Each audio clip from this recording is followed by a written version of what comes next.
खबर है, पीएम मोदी और अबू धाबी के क्राउन प्रिंस की मुलाकात हुई है। भारत दौरे पर है अबू धाबी के क्राउन प्रिंस और उनकी मुलाकात की तस्वीरें सामने आई हैं। पीएम मोदी से मिले हैं अबू धाबी के crown Prince Al Nahyan.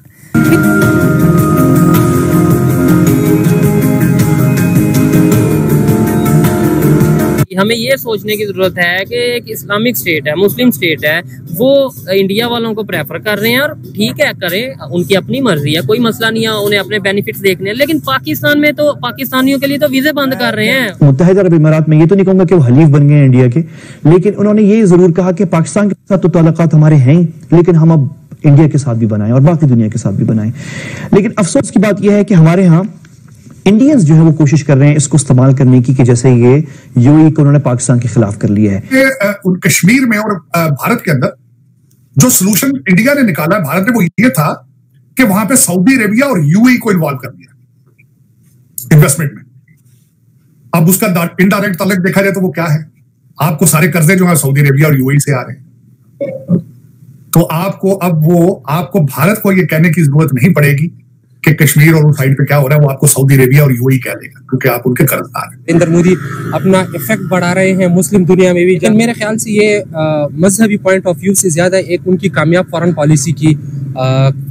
Policy है। इतने ज्यादा रिलेशन बेहतर हुए और दो कंट्रीज के जो लोग हैं कितनी रिस्पेक्ट करने लगेंगे एक दूसरे की। इंडियंस डेफिनेटली रिस्पेक्ट करेंगे कि यार ये यूएई अच्छा कंट्री है। अबू धाबी की बात करें, एक अच्छी स्टेट है, मुस्लिम स्टेट है। क्या लगता है कि अगर हम बात करें इस्लाम की, कि भाई मुसलमान का भाई और ला इलाहा का रिश्ता आपस में अब वो कम क्यों हो गया है? क्या बेनिफिट्स अंदर आ गए हैं? अगर ऐसा है तो पाकिस्तान एक इस्लाम के नाम पर बनने वाला मुल्क क्यों ये चीज को आगे नहीं लेकर?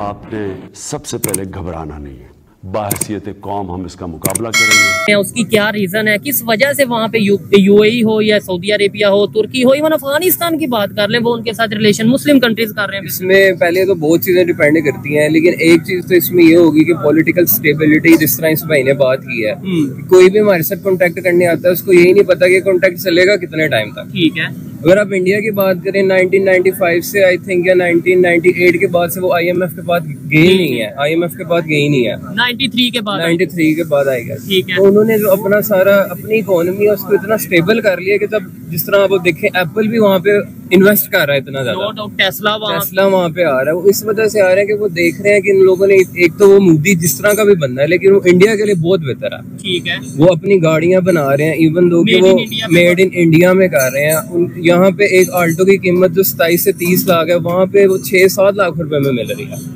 अच्छा, ऐसी बातें मेरे ख्याल से हमारी यूनिवर्सिटीज में हमें, हमारे जो लेक्चरर हैं उन्हें बतानी चाहिए कि भाई ठीक है, आप अपनी जगह पे जो भी इख्लाफात रखते हैं, कश्मीर का इशू, ये इशू, वो इशू, लेकिन ये देखें कि इंडिया आज किस पोजीशन पे जा पहुंचा है। ये देखें कि सऊदी अरेबिया के साथ, उनके साथ कैसे रिलेशन है।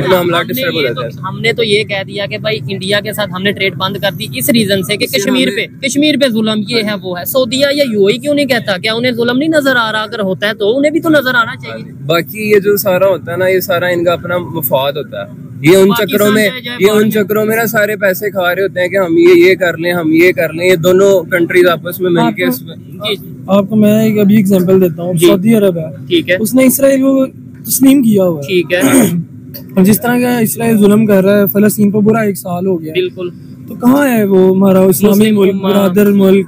ठीक है, कहाँ पे है? कहीं नजर नहीं आ रहा। वो चाहे तो उसके पास जितना पैसा है, जितनी ताकत है उसके पास, उसके खिलाफ अगर कार्रवाई करे कुछ तो फर्क पड़ेगा ना इसराइल। ठीक हो गया, क्योंकि वो अमेरिका को भी नहीं नाराज करना चाहता और इसराइल को भी नाराज नहीं करना चाहिए। सारी इसका मतलब ये है हर कंट्री को अपना, जो अपने कंट्री के लोग या अपने कंट्री के बेनिफिट की फिक्र होती है। चाइना तो हमारा अगर दोस्त है तो चाइना को हमारे साथ बहुत मुफाद है।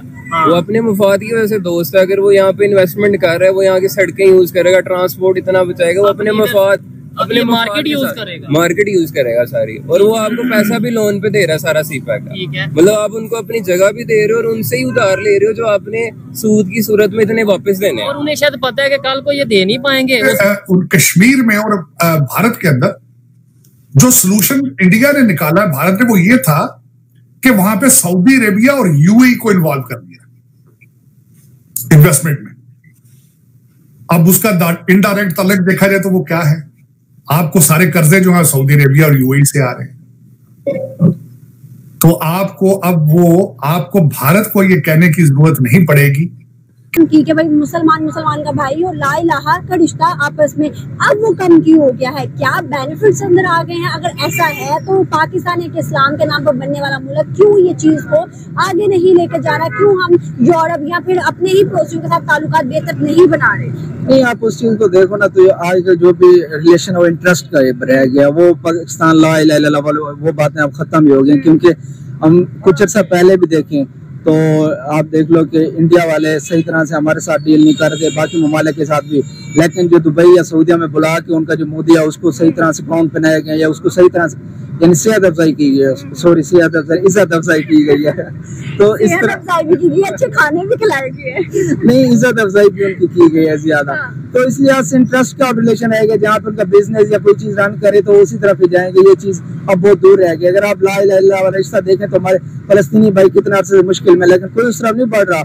उल्टा आप देख लो मैकडोनल्ड या KFC वगैरह उनके ब्रांड है, लेकिन उनसे भी कोई बाइकआउट नहीं कर रहा। जैसे कि बात बताऊं, मुझे भी कल ही बात पता चली है क्योंकि मैं रिसर्च कर रही थी, तो KFC का जो CEO है वो पाकिस्तानी है। ये देख लें फिर आप। पता था? नहीं, मुझे भी कल ही पता चला है। अच्छा, मुझे इस चीज का पता नहीं था। वैसे हम KFC का बाइकआउट कर रहे हैं और हमारा जो KFC का CEO है वो भी पाकिस्तानी है। बस यही चीज तो फैक्टर है ना। हम बस वही बात है ना, इंटरेस्ट क्या है, उसने देखा है उसको वहां से मिल रही है सब कुछ, यानी पैसा मिल रहा है, रोटी मिल रही है, तो इसलिए वो वहां पे चला गया है।